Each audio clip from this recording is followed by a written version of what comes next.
Any friend of history is a friend of the Leverian.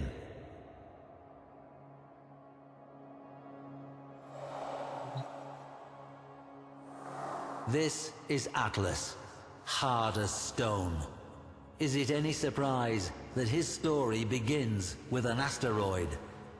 Temple Telamon had cast a spell on the indentured masses with a song that heralded the coming of a great stone destroyer, a god who would shatter the world and lead them to a great rebirth.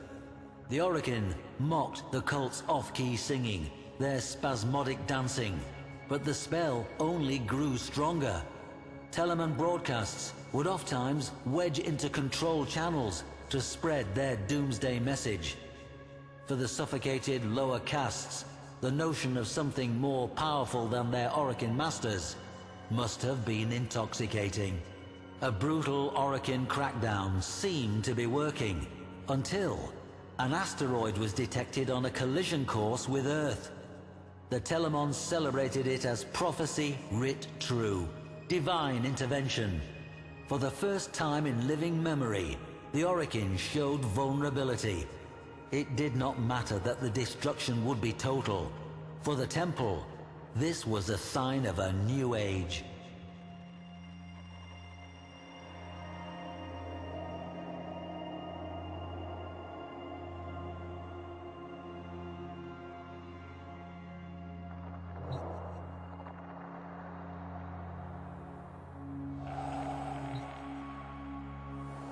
A probe was sent to the asteroid, perhaps seeking proof of divine intervention. It found intervention, though it was anything but divine. The rock had been fitted with colossal steering thrusters, and manning those thrusters, a bevy of well-armed Telamon. Having taken fate into their own hands, they set about a final convulsive dance aboard that rock. Battle cruisers, Orgon missiles, a gale force of Dax. The Orichin could have resolved this in any number of ways, but their enemy was not the Telamons themselves. It was their ideas. Atlas alone was sent. As he crashed onto that rock, his Shakiro helm greeted the cultists. Note the angled ballistic plating and reinforced neck protection. He would soon need both.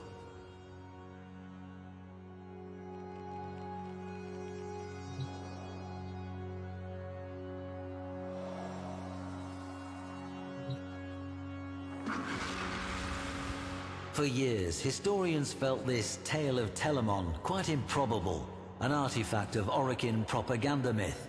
Then, on our system's outer edge, we found a debris field of small rocks and dust in a lazy elliptical orbit. Upon these rocks, we find the remains of peculiar stone statuary. The petrified figures, clearly temple members, have been frozen into a tableau of struggle and death. Or was it perhaps a dance? This remarkable find forces us to rethink the entire tale as fact.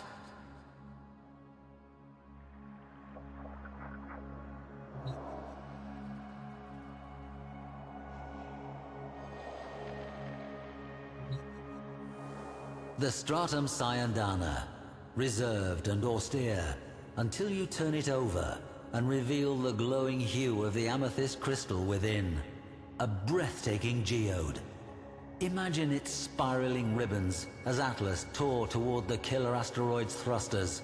His plan must have been to reorient them and push the rock away from Earth. But, as the story goes, as he neared, the cultists detonated the thruster's footings and sent them careening into space. They were no longer needed. Mass and inertia would carry the rock to its fate. Atlas was out of options. Or so the Telamons thought.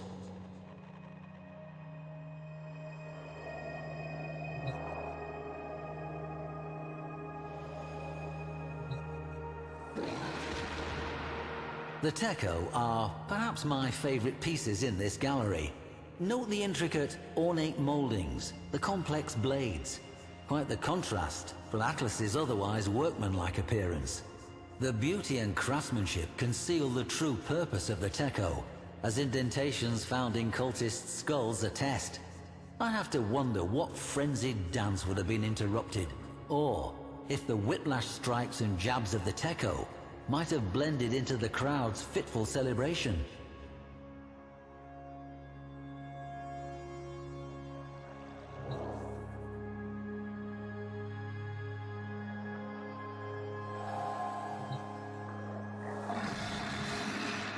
Before you, a rare sight. 2 rumblers, painstakingly recreated from fragments of the aforementioned tableau. How these inert and rigid formations are compelled to life by Atlas defies reason. Yet it is true. Consider the confusion of those Telamons as the very stone they worshipped came to life and set upon them. How could they retaliate against such a thing? Like sparring with a landslide.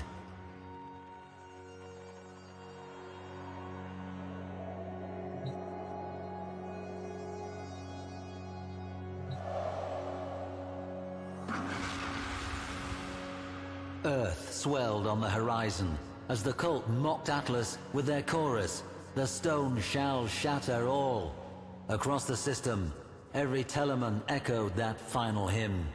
Children as far as Neptune turned their heads from greasy broth and gazed toward Earth.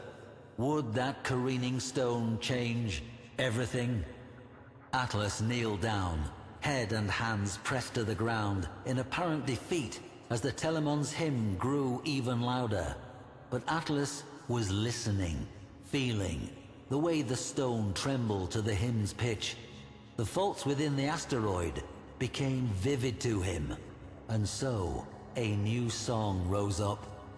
Rumblers, erupting in a godlike rhythm, beating along the faults until Atlas, alone, struck the final resonant chord. A tremor forked through the rock until, all at once, the great asteroid exploded, its dust falling as scintillating rain, sparking across the atmosphere, and then gone. The Telemon's song fell silent, and children as far as Neptune turned away and swirled their spoons in greasy broth.